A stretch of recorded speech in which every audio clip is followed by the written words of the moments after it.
നോക്കട്ടെ എന്താ പറ്റിയാ? വാട്ടാ ഹോസ്പിറ്റലിൽ പോവാ. ഇല്ലടാ അതൊന്നും കുഴപ്പമില്ല. വാ വാ വാ. കുഴപ്പമില്ലടാ, വാട്ടാ കേറ്. കുഴപ്പമില്ല. വാ വാ വാ. ഒരു ഓട്ടം കിട്ടിയിട്ട് പോയതാട്ടാ. ആ കഴിയുമ്പോഴേക്ക് പുലർച്ചെയായിപ്പോയി.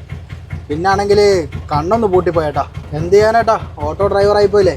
ഏത് പാതിരാത്രി വിളിച്ചാലും പോകേണ്ടി വരില്ലേ. എന്നിട്ടോ വല്ല കാര്യമുണ്ടാ? എങ്ങനെ നോക്കിയാലും മാസാവസാനം തട്ടിയും മുട്ടി പോകാനുള്ളതുണ്ട്. അതിൻ്റെ ഇടയ്ക്ക് വണ്ടിക്ക് വല്ല പണിയും വന്നാലോ അതും നോക്കും. നിർഭാഗ്യവശാൽ വല്ല ആക്സിഡൻ്റ് ആയാലോ അതോടെ കൂടെ കാര്യം തീർന്നു. ഇതാണ് ഏട്ടാ ഞങ്ങൾ ഓട്ടോക്കാരെ ലൈഫ്. മോനെ ഇവിടെ നിർത്തിക്കോ മോനെ, ഞാൻ ഇവിടെ ഇറങ്ങാം. ഇവിടെയാ? ഇവിടെ ഏട്ടാ കുട വല്ലതും കരുതിനാ, നല്ല കാറ്റും മഴയുള്ള ലക്ഷണമുണ്ട്. അല്ല ഏട്ടൻ ഈ സമയത്ത് ഇതിപ്പോൾ എങ്ങോട്ടാ? നമ്മളൊക്കെ ഈ സമയത്തവിടെ പണിക്ക് പോവാ. ഫിഷർമാനാ, മത്സ്യത്തൊഴിലാളി.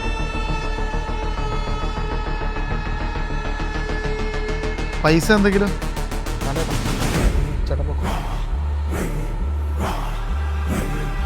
എല്ലാ തൊഴിലിനും അതിൻ്റേതായ കഷ്ടപ്പാടുണ്ട്.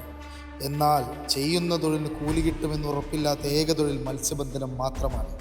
ദിവസവും 3 മണിക്ക് എഴുന്നേറ്റ് കഷ്ടപ്പെട്ട് കടലിൻ്റെ ആഴങ്ങളിലേക്ക് തിരിച്ചു വരുമോ എന്ന് ഉറപ്പില്ലാതെ, രാവെന്നോ പകലെന്നോ ഇല്ലാതെ, മഴയെന്നോ വെയിലെന്നോ ഇല്ലാതെ കുടുംബം പോറ്റാൻ കഷ്ടപ്പെടുന്നവൻ അരയൻ.